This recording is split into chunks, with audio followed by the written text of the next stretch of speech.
Hello student, I am Payal Maheshwari from Emmanuel senior secondary school. ये आपका video है जो है क्लास 8 के लिए, उसका ये पार्ट 5 है। ओके, हम चैप्टर पढ़ रहे थे रैशनल नंबर, उसका हमने इंट्रोडक्शन भी पढ़ लिया है। इससे पहले वाली वीडियोस में एक्सरसाइज 1.1 के हमने कुछ क्वेश्चन भी शुरू किए हैं। मैंने आपको कहा था कि क्वेश्चन नंबर 1 हम सबसे एंड में करेंगे बिकॉज वो अदर क्वेश्चन के कंपेरिजन में थोड़ा सा टफ है। ओके, तो हम बाकी क्वेश्चन वैसे भी already question number 2nd, 3rd, 4th, 5th and 6th and 7 question तक हम इसके लास्ट वीडियो में कर चुके हैं। आज हम इस वीडियो में क्वेश्चन नंबर 8, 9, 10 एंड 11 ये सारे क्वेश्चन करने वाले हैं। ओके, तो हमारे वीडियो को स्टार्ट करते हैं। उसके लिए आप मेरे चैनल को सब्सक्राइब कर लीजिए ताकि आपको मेरी वीडियो टाइम पे मिल जाए। क्वेश्चन नंबर 8 जो है आपका, क्वेश्चन नंबर 8 है, देखिए students, is 8/9 the multiplicative inverse of -1/1/8 question mark why or why not. तो आपसे क्वेश्चन पूछ रहा है क्या 8/9 का मल्टीप्लिकेटिव इनवर्स -1/1/8 होता है। तो आपको इन दोनों को चेक करके बताना है क्या ये मल्टीप्लिकेटिव इनवर्स होगा, और अगर है तो क्यों है, और नहीं है तो क्यों नहीं है। तो देखो, इसके लिए इम्पोर्टेंट है कि आपको ये याद होना चाहिए कि हमने जो इंट्रोडक्शन पढ़ा था उसमें जब हमने मल्टीप्लिकेटिव इनवर्स का टॉपिक पढ़ा था तो हमने ये भी पढ़ा था साथ में कि जो मल्टीप्लिकेटिव इनवर्स होता है उसकी जो आइडेंटिटी होती है उसका आंसर क्या होता है, 1 होता है। इट मीन्स अगर किसी नंबर को सॉल्व करने पे, किसी नंबर को उसी नंबर के मल्टीप्लिकेटिव इनवर्स से मल्टीप्लाई करने पे अगर उसका आंसर 1 आ रहा है, इट मीन्स वो क्या होगा, मल्टीप्लिकेटिव इनवर्स होगा। ओके, तो पहले मैं इस क्वेश्चन को करने से पहले आपको एक एग्जाम्पल देना चाहती हूँ, उसके बाद ही हम इस क्वेश्चन को करेंगे। ओके, तो जैसे मैं एक एग्जाम्पल ले रही हूँ, 4/5 आपका एक नंबर है और हमें ये चेक करना है कि 4/5 का मल्टीप्लिकेटिव इनवर्स 5/4 है या नहीं है। ओके, तो हमें क्या चेक करना है, 4/5 का मल्टीप्लिकेटिव इनवर्स 5/4 है या नहीं है, ये आपका क्वेश्चन है। तो 4/5 का 5/4 मल्टीप्लिकेटिव इनवर्स है या नहीं है, इसके लिए आपको क्या करना पड़ेगा, इस 5/4 को इससे मल्टीप्लाई करना पड़ेगा, जिसके लिए हम चेक कर रहे हैं। और अगर इनको कट करने पे आंसर 1 आता है, इट मीन्स 4/5 का 5/4 क्या हुआ, मल्टीप्लिकेटिव इनवर्स हुआ। तो इस तरीके से हम किसी भी नंबर का मल्टीप्लिकेटिव इनवर्स चेक करते हैं। अब हम बात करते हैं हमारे क्वेश्चन नंबर 8 की। क्वेश्चन नंबर 8 है आपका, is 8/9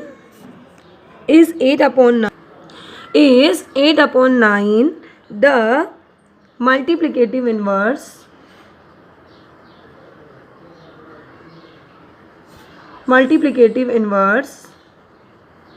of -1/1/8 question mark why or why not. तो ये आपका क्वेश्चन है। अगर आपके पास बुक नहीं हो तो आप क्वेश्चन यहाँ से भी देख सकते हो। इसके अलावा मैंने क्वेश्चंस की पिक भी आपको भेज रखी है ऑलरेडी, आप वहाँ से भी क्वेश्चन देख सकते हो। अब हम इस क्वेश्चन को सॉल्व करते हैं। उसके लिए सबसे पहले आपको इस क्वेश्चन को समझना पड़ेगा। अच्छा, ये क्वेश्चन क्या बोल रहा है, इज 8/9, क्या 8/9 का मल्टीप्लिकेटिव इनवर्स -1/1/8 है।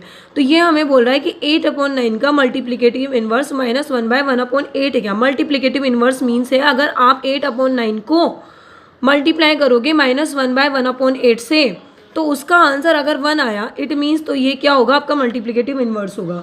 और अगर इन दोनों को मल्टीप्लाई करने पे आंसर 1 नहीं आया तो ये इसका मल्टीप्लिकेटिव इनवर्स नहीं होगा। तो आपको क्या करना है, बहुत ही सिंपल है, आपको इन दोनों को मल्टीप्लाई करना है केवल, और मल्टीप्लाई करने के बाद में आपको ये चेक करना है क्या इनका आंसर +1 आता है। अगर इनका आंसर +1 आ रहा है तो ये मल्टीप्लिकेटिव इनवर्स होगा, और अगर नहीं आता है तो ये मल्टीप्लिकेटिव इनवर्स नहीं होगा। तो हमें क्या करना है, मल्टीप्लिकेटिव इनवर्स चेक करने के लिए इसको मल्टीप्लाई करना है। तो हम करते हैं 8/9 को मल्टीप्लाई करते हैं -1/1/8 से। ओके, तो हम 8/9 को मल्टीप्लाई कर रहे हैं -1/1/8 से। तो सबसे पहले -1/1/8 जो आपको फ्रैक्शन की फॉर्म में दिया हुआ है, इसको आप किस में कन्वर्ट कर लीजिए, इम्प्रॉपर फ्रैक्शन में कन्वर्ट कर लीजिए। ओके, तो इसको हम कैसे कन्वर्ट करते हैं, आप सबने ऑलरेडी अपनी पहले वाली क्लासेस से पढ़ रखा है। 8 1 जा 8, 8 में 1 8 किया तो कितना हुआ, 9/8, और ये नंबर क्या था, नेगेटिव था, इसलिए ये भी क्या हुआ है, आपका नेगेटिव हुआ है। ओके स्टूडेंट्स, तो अब आप क्या करोगे, आपने अभी तक केवल क्या किया था, इन दोनों क्वेश्चंस को मल्टीप्लाई किया है। क्यों मल्टीप्लाई किया है, बिकॉज हमें ये चेक करना है कि क्या ये क्वेश्चन इसका मल्टीप्लिकेटिव इनवर्स है।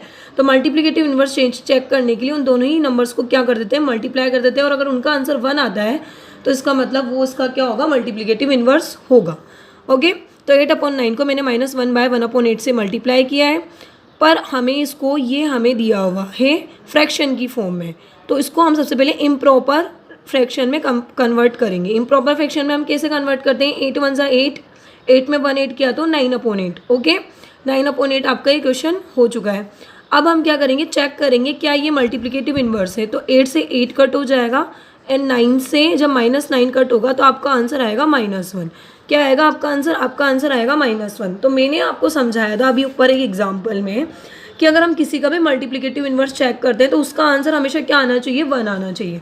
तो आप देख सकते हो जब हमने इनका मल्टीप्लिकेटिव इन्वर्स चेक किया है तो उसके लिए हमने इनको मल्टीप्लाई किया, इनको मल्टीप्लाई करने के बाद जो आपका आंसर आ रहा है वो -1 आ रहा है। इसका मतलब ये इसका मल्टीप्लिकेटिव इन्वर्स नहीं है। अगर इसका आंसर +1 आता तो ये इसका क्या होता, मल्टीप्लिकेटिव इन्वर्स होता। तो यहाँ पे ये इसका मल्टीप्लिकेटिव इन्वर्स नहीं है, तो आप यहाँ पे लिख सकते हो it is not multiplicative inverse. और अगर आपको यहाँ पे रीज़न लिखना है तो आप रीज़न में लिख सकते हो बिकॉज मल्टीप्लिकेटिव इन्वर्स जो होता है उसकी आइडेंटिटी क्या होती है कि उसको सॉल्व करने पे आपका आंसर क्या आना चाहिए, 1 ही आना चाहिए। तो आप इसका जो रीज़न है उसको अपनी लैंग्वेज में यहाँ पे लिख सकते हो।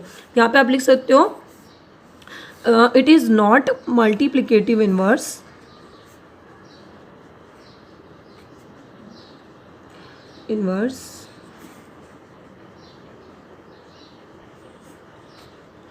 और यहाँ पे आप आगे चाहो तो आप लिख सकते हो, इतना लिखना भी इनफ है, इसके आगे आपको लिखने की नीड भी नहीं है। इसके आगे आप चाहो तो लिख सकते हो it is not multiplicative inverse because it is not fulfil the condition of multiplicative inverse. Okay, तो ये आपका हो चुका है क्वेश्चन नंबर 8। अब नेक्स्ट हम करते हैं क्वेश्चन नंबर 9, जो भी कुछ इस तरह का ये आपका क्वेश्चन नंबर 9 है।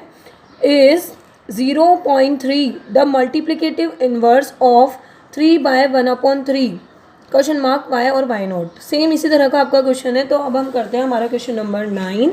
उसके लिए सबसे पहले हम क्वेश्चन नंबर 9 राइट कर लेते हैं, जो है आपका is 0.3 the multiplicative inverse of 3/1/3 why or why not. Okay, तो ये आपका क्वेश्चन है। तो अभी जैसे आपने इससे पहले वाले क्वेश्चन में मल्टीप्लिकेटिव इन्वर्स चेक करने के लिए आपने उन दोनों ही नंबर्स को मल्टीप्लाई किया था, तो यहाँ पे भी हम मल्टीप्लिकेटिव इन्वर्स चेक करने के लिए इन दोनों ही नंबर को मल्टीप्लाई करेंगे। और अगर इन दोनों नंबर को मल्टीप्लाई करने पे सॉल्व करने के बाद अगर आपका आंसर 1 आ रहा है, इट मीन्स ये आपका क्या होगा, मल्टीप्लिकेटिव इन्वर्स होगा। और अगर इनका आंसर 1 नहीं आ रहा है तो ये आपका मल्टीप्लिकेटिव इन्वर्स नहीं होगा। तो हम इस क्वेश्चन को सॉल्व करते हैं। उसके लिए हमें इन दोनों को क्या करना होगा, मल्टीप्लाई करना होगा। तो 0.3 को हम मल्टीप्लाई कर रहे हैं 3/1/3 से। ओके, 0.3 को आप क्या कर रहे हो, मल्टीप्लाई कर रहे हो 3/1/3 से। तो उसके लिए आपको क्या करना पड़ेगा, देखो सबसे पहले एक काम करते हैं हम, यहाँ पे हम पॉइंट जो लगा हुआ है इसको हटा देते हैं। तो जब भी हम किसी का पॉइंट हटाते हैं तो उसके नीचे हमें उतनी ही जीरो लगानी पड़ती है जितनी पॉइंट के बाद डिजिट होती है। तो यहाँ पे पॉइंट के बाद कितने डिजिट है, 1 डिजिट है, इसलिए नीचे यहाँ पे हमने कितनी जीरो लगा दी, 1 0 लगा दी। तो आपके लिए अब क्वेश्चन क्या बन चुका है, आपके लिए क्वेश्चन बन चुका है 3/10 मल्टीप्लाई 3/1/3। ओके स्टूडेंट्स, तो अभी तक मैंने क्या किया, अभी तक मैंने इन दोनों को मल्टीप्लाई किया ताकि मैं ये चेक कर पाऊँ कि ये इसका मल्टीप्लिकेटिव इन्वर्स है या नहीं है। उसके लिए मैंने क्या करा, सबसे पहले यहाँ पे जो आपको 0.3 दिया हुआ था उसका मैंने डेसिमल हटाया। जब भी हम किसी भी चीज़ का डेसिमल हटाते हैं तो डेसिमल के बाद जितनी भी डिजिट होती है उतनी हम नीचे 0 लगा देते हैं। तो अब आपके लिए क्या बन चुका है, 3/10। क्या बन चुका है, 3/10। यहाँ पे मैंने लिख दिया है 3/10। मैंने इसका डेसिमल हटा के नीचे एक 0 लगा दिए बिकॉज डेसिमल के बाद 1 डिजिट थी, इसलिए नीचे भी कितनी 0 आ जाएगी, 1 0 आ जाएगी। तो ये आपके लिए हो चुका है 3/10 मल्टीप्लाई 3/1/3। तो सबसे पहले जो है आपको 3/1/3 फ्रैक्शन की फॉर्म में दिया हुआ है। ओके, तो आप मिक्स्ड फ्रैक्शन ये आपको दिया हुआ है, मिक्स्ड फ्रैक्शन से आप इसको इम्प्रॉपर फ्रैक्शन में कन्वर्ट कर लीजिए। तो हम इसको कैसे करेंगे, देखो स्टूडेंट हम नेक्स्ट पेज पे इसको सॉल्व करते हैं। तो आपका अभी तक क्वेश्चन था 3/10 मल्टीप्लाई 3/1/3। तो मैं सबसे पहले यहाँ पे 3/1/3 जो आपका क्वेश्चन है इसमें ये आपको मिक्स्ड फ्रैक्शन में दिया हुआ है, इसको मैं इम्प्रॉपर फ्रैक्शन में कन्वर्ट कर रही हूँ। तो इसको तो आप एज इट इज़ राइट कर दोगे 3/3 और इसको आपको इम्प्रॉपर फ्रैक्शन में कन्वर्ट करना है। तो 3 3 9, 9 में 1 ऐड करा तो 10/3। तो ये आपका क्या हो चुका है, इम्प्रॉपर फ्रैक्शन में कन्वर्ट हो चुका है। अब आपको इसको सॉल्व करना है, इट मीन्स आपको इसको कट करना है। तो 3 से 3 कट हो जाएगा एंड 10 से 10 कट हो जाएगा। तो आपका आंसर क्या आया, 1, बिकॉज 3 से 3 1 टाइम में कट होगा, 10 से 10 1 टाइम में कट होगा, 1 × 1 = 1। तो आपका आंसर क्या आया है, 1 आया है। इट मीन्स ये नंबर्स क्या है, आपस में मल्टीप्लिकेटिव इन्वर्स हैं, बिकॉज इनका आंसर क्या आया है, 1 आया है। तो एक बार हम वापस से इस क्वेश्चन को समझ लेते हैं। तो आपका क्वेश्चन है जिसमें आपको दिया हुआ है 0.3 द मल्टीप्लिकेटिव इन्वर्स ऑफ 3/1/3। तो किसी भी चीज़ का मल्टीप्लिकेटिव इन्वर्स चेक करने के लिए हम उन दोनों नंबर्स को मल्टीप्लाई करते हैं, और अगर उनका आंसर 1 आ रहा है तो वो क्या होते हैं, मल्टीप्लिकेटिव इन्वर्स होते हैं। तो मैंने जब 0.3 को 3/1/3 से मल्टीप्लाई किया तो 0.3 हमारे लिए डेसिमल फॉर्म में था, तो हमने डेसिमल हटा के नीचे 1 0 लगाया, क्योंकि डेसिमल के बाद में कितनी डिजिट थी, 1 डिजिट थी, इसलिए हमने यहाँ पे कितने 0 लगाए, 1 0 लगा दिए। ओके, बाकी क्वेश्चन हमने ऐसा का ऐसा राइट कर दिया। 3/10 हो चुका था, ये 3/10 हमने यहाँ पे लिख दिया 3/1/3। उसके बाद हमने नेक्स्ट पेज पे हमारा क्वेश्चन सॉल्व किया था, जिसमें हमने क्या किया, 3/1/3 जो आपका मिक्स्ड फ्रैक्शन में था, इसको हमने इम्प्रॉपर फ्रैक्शन में कन्वर्ट किया। तो 3 3 = 9 एंड 1 8 किया तो 10/3, और इस 3/10 को हमने एज इट इज राइट कर दिया।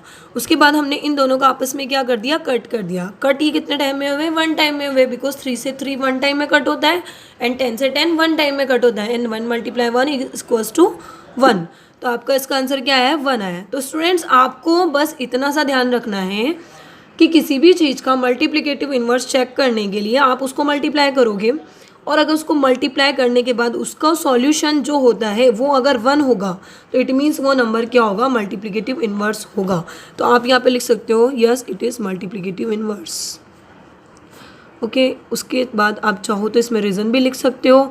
आप रीज़न में लिख सकते हो कि ये मल्टीप्लिकेटिव इन्वर्स है बिकॉज ये क्या कर रहा है, मल्टीप्लिकेटिव इन्वर्स जो आइडेंटिटी होती है उसकी कंडीशन को फुलफिल कर रहा है। Okay students, it is fulfil the condition of multiplicative inverse. तो ये आपका हो चुका है question number 9।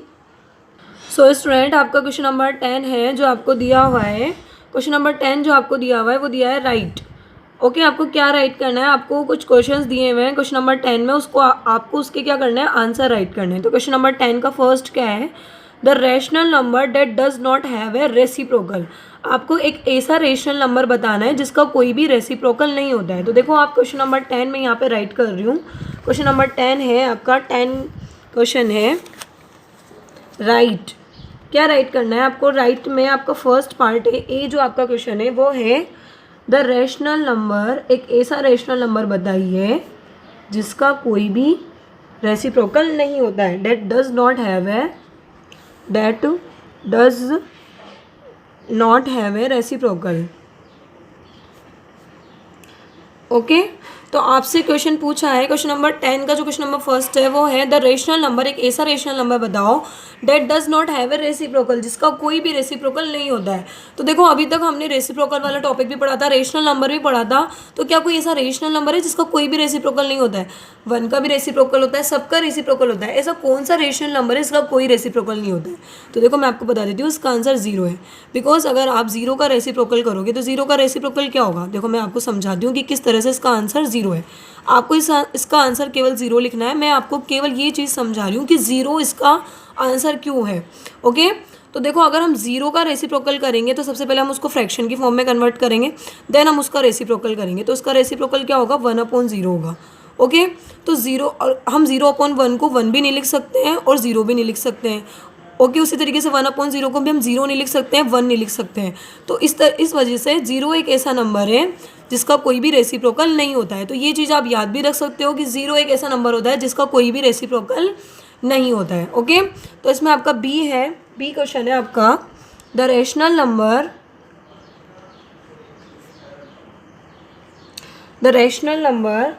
That are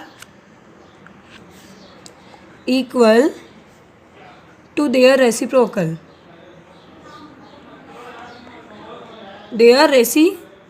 okay. तो आपको एक ऐसा रेशनल नंबर बताना है जो उसके रेसिप्रोकल के इक्वल होगा। देखो हमने जो अभी ए पार्ट सॉल्व किया है उसमें आपसे ये पूछा था कि आप कोई ऐसा नंबर बताइए जिसका कोई रेसिप्रोकल ही नहीं होता है। ओके, तो आपको बस ये ध्यान रखना है कि 0 एक ऐसा नंबर है इसका कोई भी रेसिप्रोकल नहीं होता है।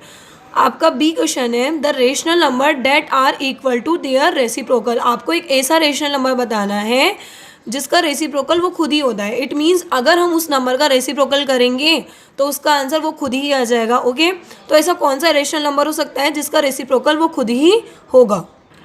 तो स्टूडेंट देखो इसका आंसर क्या है, एक ऐसा नंबर जिसका रेसिप्रोकल भी वही नंबर होगा। इट मीन्स अगर हम उस नंबर को रेसिप्रोकल करेंगे तो उसका रेसिप्रोकल भी वह खुद ही होगा।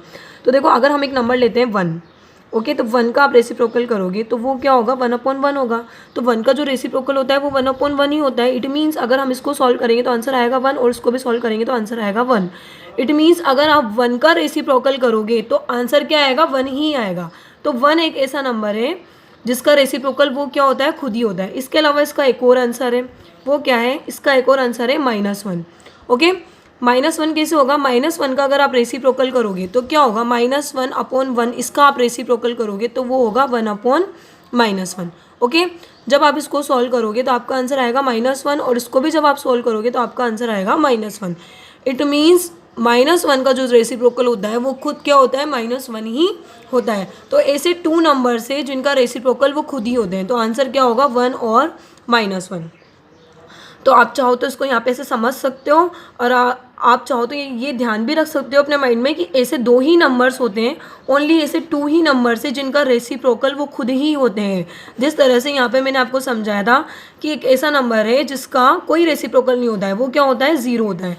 उसी तरीके से ऐसे नंबर्स जो उसके खुद के ही रेसिप्रोकल होते हैं तो वो क्या होंगे, 1 और -1। वो मैंने आपको समझाया भी कि वो किस तरह से होंगे। ओके स्टूडेंट्स, तो अब हम करते हैं इसका सी पार्ट जो आपसे पूछा गया है, ये लास्ट है इसका। The rational number that is equal to its negative, the rational number that is equal to its negative. तो देखो मेरी बात सुनिए स्टूडेंट्स, ये क्वेश्चन आपसे क्या पूछ रहा है पहले ये समझते हैं। ये बोल रहा है कि आप एक ऐसा रेशनल नंबर बताइए जो रेशनल नंबर उसके नेगेटिव के इक्वल होता है। इट मीन्स अगर हम उसको नेगेटिव करेंगे तो भी वो वैसा ही रहेगा।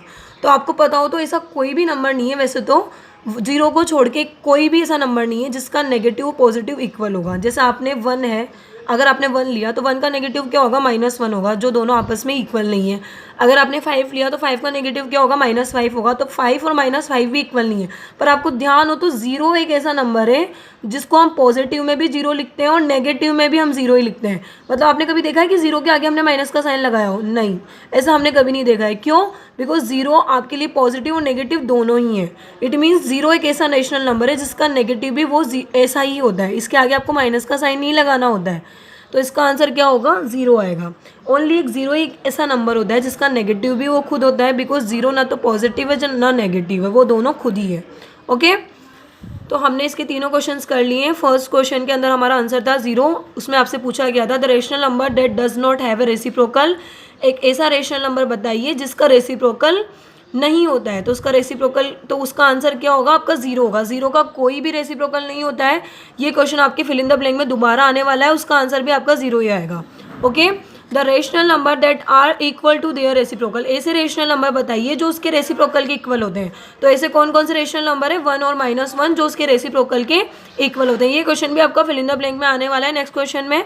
एंड नेक्स्ट क्वेश्चन है आपका the rational number that is equal to its negative, एक ऐसा रेशनल नंबर बताइए जो उसके नेगेटिव के इक्वल होता है। तो 0 ही एक ऐसा नंबर है जो उसके नेगेटिव के भी इक्वल होता है। अब हम करते हैं हमारा लास्ट क्वेश्चन, वो है क्वेश्चन नंबर 11। सो स्टूडेंट आपका नेक्स्ट क्वेश्चन है क्वेश्चन नंबर 11, जो है फिल इन द ब्लैंक। आपको कुछ फिल इन द ब्लैंक्स दिए हुए हैं, इनको आपको फिल करना है। First fill in the blank है 0 has fill in the blank reciprocal, 0 has dash reciprocal.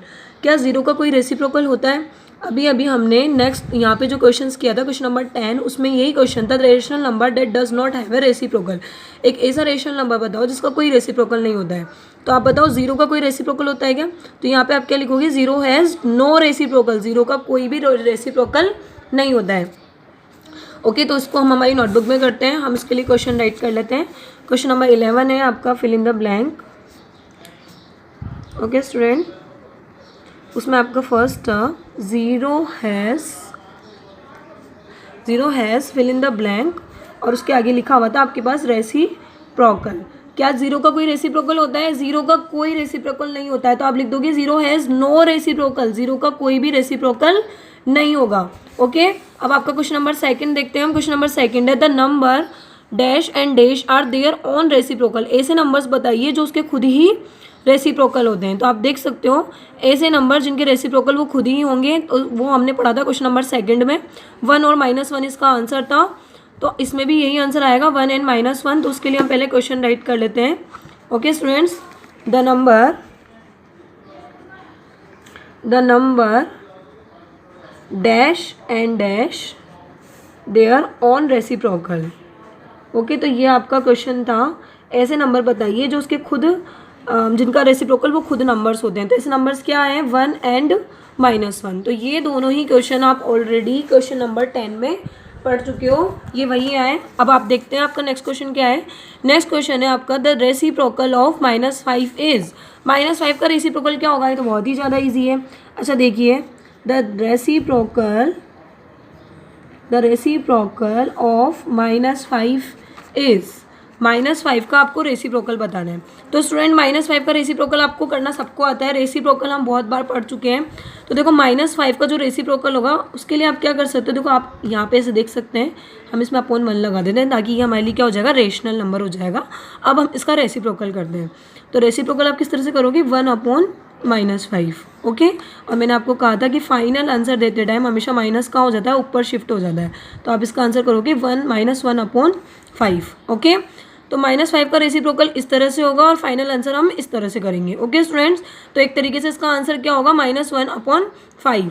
-5 का रेसिप्रोकल क्या होगा? -1/5। इसको मैंने अपोजिट कर लिया है, माइनस के साइन को ऊपर शिफ्ट कर दिया है। तो -5 का रेसिप्रोकल क्या होगा? -1/5। अब हमारा next fill in the blank करते हैं, जो है रेसिप्रोकल ऑफ 1/x। 1/x का आपको क्या करना है? रेसिप्रोकल करना है। क्या करना है? 1/x का रेसिप्रोकल करना है जहाँ पे x की वैल्यू 0 नहीं है। ओके, तो यहाँ पे जो भी नंबर होगा x की वैल्यू पर वो 0 नहीं होगी, उसके अलावा कोई सा भी वो नंबर हो सकता है। तो पहले हम क्वेश्चन राइट कर लेते हैं। Reciprocal of 1/x, where x not equals to 0 is.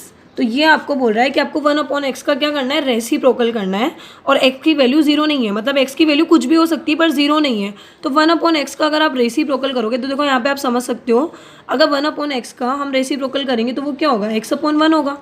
Okay, तो 1/x का रेसिप्रोकल क्या होगा? x/1 होगा। तो बस यहाँ पे आप x/1 लिख दीजिए, या आप यहाँ पे x भी लिख सकते हैं। ओके, तो ये हो गया आपका क्वेश्चन नंबर 4। अब हम करते हैं क्वेश्चन नंबर 5। क्वेश्चन नंबर 5 है आपका the product of 2 rational number is always a. अगर हम 2 रेशनल नंबर का प्रोडक्ट करेंगे तो उसका आंसर भी क्या होगा? रेशनल नंबर आएगा। ये चीज़ हम हमारे इंट्रोडक्शन में पढ़ चुके हैं, जिसमें हमने समझा था कि अगर इंटीजर को इंटीजर से मल्टीप्लाई करते हैं तो आंसर भी इंटीजर आता है। ओके, नेचुरल नंबर को नेचुरल नंबर से मल्टीप्लाई करते हैं तो आंसर भी नेचुरल नंबर होगा। उसी तरीके से अगर 2 रेशनल नंबर का प्रोडक्ट करोगे, इट मीन्स आप उसको मल्टीप्लाई करोगे, तो उसका आंसर भी क्या होगा? रेशनल नंबर ही आएगा। तो क्वेश्चन नंबर 5 में आपको आंसर क्या करना है? रेशनल नंबर करना है। ओके, क्वेश्चन मैंने आपको जो क्वेश्चन की पिक भेजी उसमें से आप देख सकते हो। तो क्वेश्चन नंबर 5 जो था, the product of 2 rational number is always a rational number. Okay students, तो यहाँ पे आपको क्या करना है? रेशनल नंबर ही फिल करना है कि 2 रेशनल नंबर का अगर हम प्रोडक्ट करेंगे तो आंसर क्या होगा? उसका रेशनल नंबर ही होगा। लास्ट हम देख लेते हैं, the reciprocal of positive rational number is क्या होगा? बताओ, अगर हम पॉजिटिव रेशनल नंबर का रेसिप्रोकल करेंगे तो उसका आंसर पॉजिटिव आएगा या नेगेटिव आएगा? ऑफ कोर्स पॉजिटिव ही आएगा। अगर आप किसी भी पॉजिटिव नंबर का रेसिप्रोकल करोगे तो उसका आंसर क्या होगा? वो पॉजिटिव ही होगा। आप चाहो तो उसको एग्जांपल से समझ सकते हो, पर आपको यहाँ पे क्या फिल करना है? पॉजिटिव फिल करना है। ओके, मैं इसका एक एग्जांपल दे देती हूँ आपको। The reciprocal of A positive rational number is always positive. अगर हम रेसिप्रोकल करेंगे पॉजिटिव रेशनल नंबर का तो उसका आंसर भी क्या होगा? पॉजिटिव होगा। इसको हम इस तरह समझ लेते हैं, ये केवल एक एग्जांपल दे रही हूँ मैं क्वेश्चन नंबर 6 को समझने के लिए। जैसे फॉर एग्जांपल 4/5 एक पॉजिटिव नंबर है। अगर आप उसका रेसिप्रोकल करोगे तो वो आएगा 5/4। 5/4 भी एक क्या हुआ, पॉजिटिव नंबर हुआ। इट मीन्स अगर आप किसी पॉजिटिव नंबर का रेसिप्रोकल करोगे तो उसका आंसर भी क्या होगा, एक पॉजिटिव नंबर ही होगा। तो इस तरह से आपके एक्सरसाइज 1.1 का ये क्वेश्चन नंबर 11 फिनिश होता है। अब इसका एक लास्ट क्वेश्चन बचा है, क्वेश्चन नंबर 1, जो अभी तक हमने नहीं किया है, वो अब हम हमारे नेक्स्ट वीडियो में करेंगे। यहाँ तक आप सब अच्छे से कर लेना।